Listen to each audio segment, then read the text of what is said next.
Hello, and welcome to another edition of Ask the Professor, a crowd-funded, crowd-driven feature where we rely on your questions to sustain a conversation about economics, political philosophy, culture, morality, all those things that matter to us in our life together as citizens.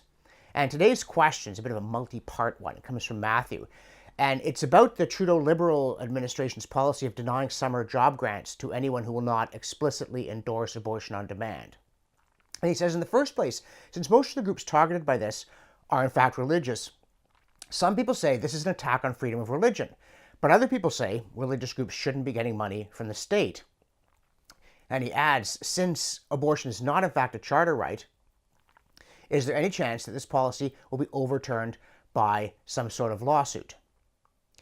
And in the first place, I think that this policy is an attack not so much on freedom of religion, but on freedom of conscience, of which freedom of religion is a very important part.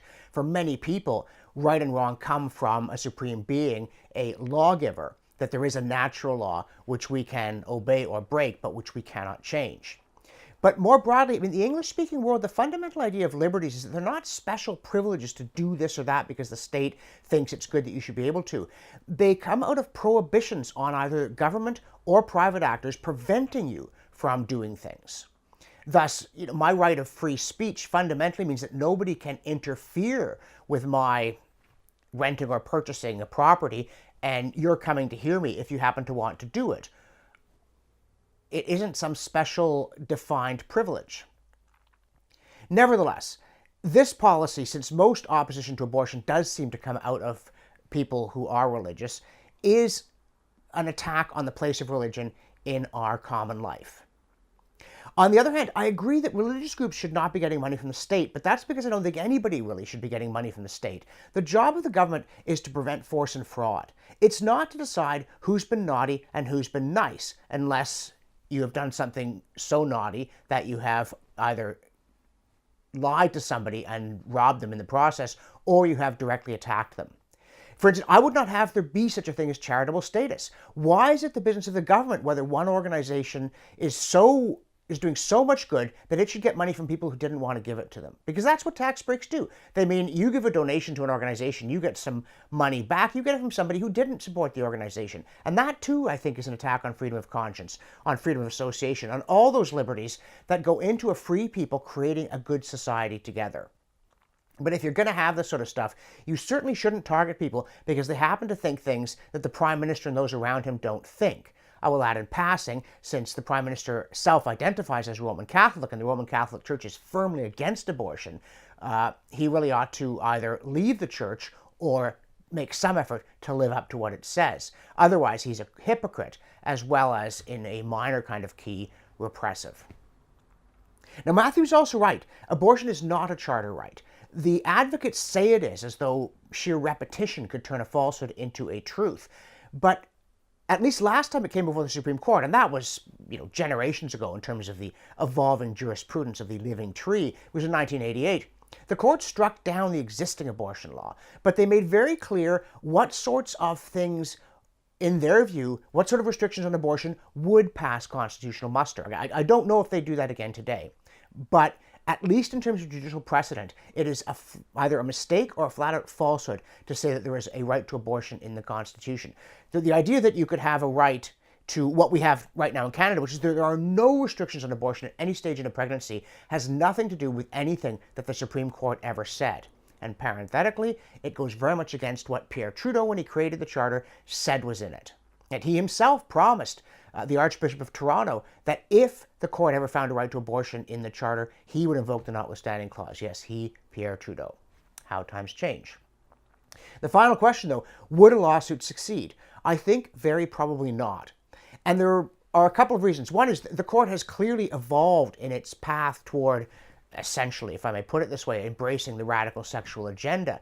I think it's very hard to believe that the court would uphold any kind of severe restrictions on abortion right now. And you must remember about the Charter. This is a separate topic, except it trenches everything to do with Charter.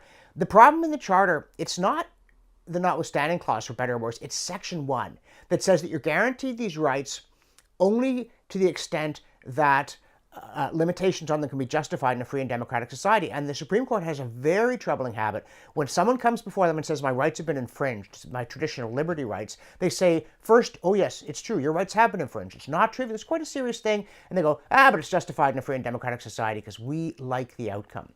And I think if the court is sympathetic to abortion, there is nothing in the Charter that can stop them, in light of Section 1, from saying, yeah, absolutely, it's now a charter right. It wasn't there, the authors didn't think it was there, but we in our great wisdom have seen that it's there. All of which means what we need is Canadians who are opposed, in some cases, to abortion, but in other cases simply to infringements on freedom of conscience, to stand up and say, we don't want the government playing favorites. Because in the end, whatever's in the written Constitution, liberty lies in the hearts of men and women, as Judge Learned Hand famously said. And if it dies there, no law, no Constitution, no court can save it. Many of us oppose this policy because we are pro-life. But the critical point, and where we may not, but we should find allies from a much wider kind of section of the politically engaged community, is that this policy is an affront to freedom of conscience. And we should all believe in freedom of conscience, which must mean, if it means anything, the freedom of people to disagree with us as well as with the government. So, yes, it is an attack on freedom of religion. No, religious groups shouldn't get money from the government because nobody should. No, abortion is not a charter right, at least certainly not unlimited abortion, pending the Supreme Court's next decision. But the route to fixing this is not legal action. It is a public that truly values liberty, including the liberty of people who do not share their own views. If you're enjoying Ask the Professor and you'd like to submit a question, this URL will tell you how to do it. If you think this feature and my other work are deserving of support, everything I do is crowdfunded, so please click here and make a monthly contribution or a one-time contribution to enable me to continue. Thanks for watching, and we'll see you next time.